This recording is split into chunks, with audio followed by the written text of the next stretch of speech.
Most of the people think that English honors means learning English language and reading Shakespeare plays and romantic poetries of Wordsworth, Shelley, and Keats, and some short stories. But the reality is completely different. It's not true. When you will enroll yourself as a student of English literature, then you'll see that there is a vast range of things to study. Of course, you'll have to read that, but there are other things. Now, studying literature is very subjective. It's how you view things or analyze things from different perspectives. Okay, there is nothing wrong or right in this discourse. Now, in order to analyze any text, you must know lots of theories or lens. For example, the way you can analyze any text, a student of class 5 or 6 cannot. He or she is tend to just summarize the text, the story, because she is not aware of social structure or the class struggle and other theories. Okay, so the way you can, a professor does way more better than that of you, because he or she is aware of lots of theories and lens, because we analyze things in that way. Okay, so we see from different lens and aspects what lies in that particular text. This is how things are interpreted. Okay, to study English literature, you must know the history, political theory, social theory, philosophy, psychoanalysis, cultural theory, literary theory. Now, I'll get into the details of each of these theory. Now, for history purpose, in your first semester, you'll be taught that the history of literature book. So, it's important because let's say that you are reading a play of Shakespeare. Okay, so in order to understand that play, you must know the Renaissance era, how it was different from now.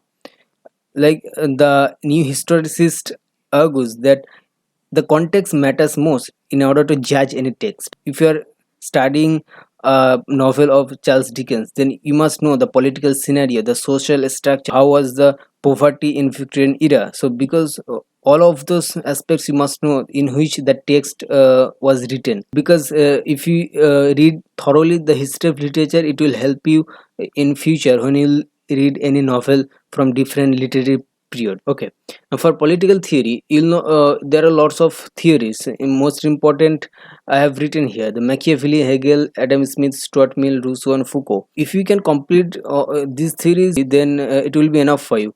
Machiavelli is often taught, but you will not be taught all of these theories. So you must know the important theories that is required for that is most often referred to, like Foucault's theory, power relation. Okay, the sexuality, history of sexuality, the madness, these theories. So if you are analyzing short stories of Monto, so the madness he brings out, for that particular matter, you must refer to Foucault's theories of madness. Okay, so if you're talking about liberty, then how Stuart Mill talks about the liberty, then you'll have to refer to that. So if you're, this is like weapon, you must have this weapon to use when the situation demands. Okay, this is how it operates. If you know all of these theories, I'm not saying you have to be expert, but you must have the track of all of these theories. Okay, then you will feel empowered. Okay, so you'll not if you think I will take English honors and take notes from professor or somewhere else, then your interpretation skill will not grow. Okay, next philosophy, the Western philosophers, philosophy: Socrates, Plato, Aristotle, Kant, Descartes, and there are lots of philosophers. So you will be taught the Aristotle's poetics, that is the theory of tragedy, how the tragedy starts from Aristotle to modern era, and also death of tragedy, how it is said that the tragedy no longer matters in modern era. So there is lots of arguments, so you must be reading all of these theories. Next, Marxism, queer theory. So if your text that deals with homosexuality or other sexuality, so you must know the queer theory. Or for Marxism purpose, you must know the Marx theory and the later neo-Marxist, like Gramsci's theory, the hegemony. It will often requires in order to understand the class struggle or the poverty of any society, of any text that it deals with.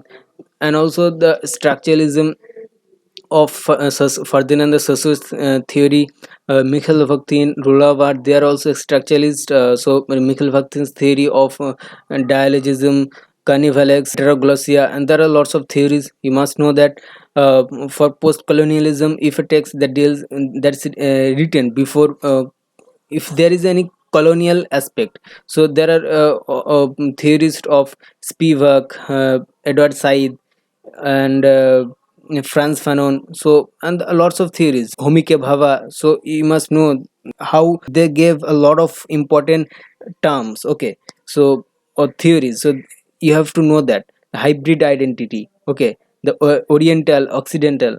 So these terms will be referred to by professor when he or she will teach you. Okay, now psychoanalysis, in order to understand any character's personality, if you want to get into the head of character, so you must know the psychoanalysis of Freud, Lacan, and Harold Bloom. You do not have to be expert, but on a surface level, the basic level, you have to take knowledge of all of these theories.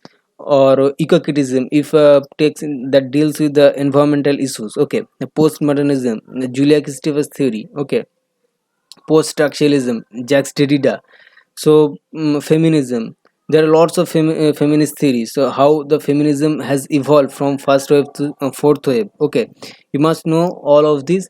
Then it will be easy for you when you'll get a text, when you'll see for yourself that in earlier, even for a movie, like if you ask any of your friends to analyze any film, he'll just explain the story.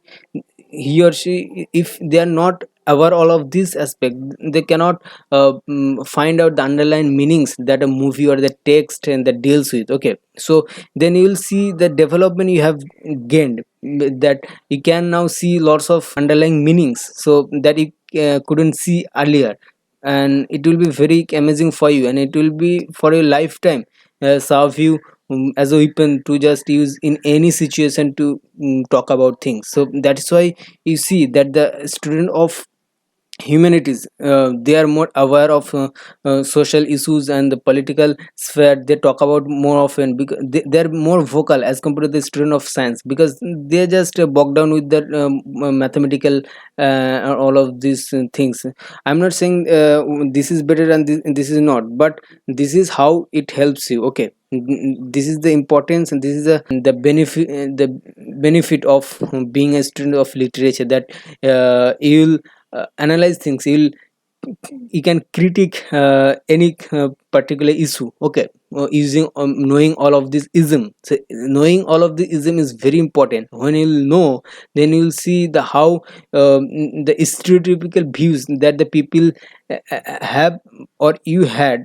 Now you'll just try to unlearn all of these stereotypes. Okay, so break those stereotypes. So it will be very amazing for you if you just I read all of these theories. Okay, so before you just read any study, try to uh, grasp all of these theories, then it will be easier for you to remember any text or just to analyze any text. So you'll not have to so how you'll read, you first even if you cannot analyze any text, so just go to other site, see some scholarly articles like JSTOR. Okay, then you will see that it is there the writer who has written that particular article, he or she has also used lots of theories. Okay, he saw a particular issue from maybe Marxist lens or any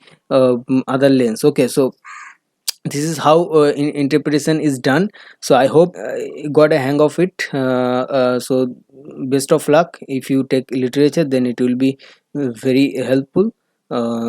Thank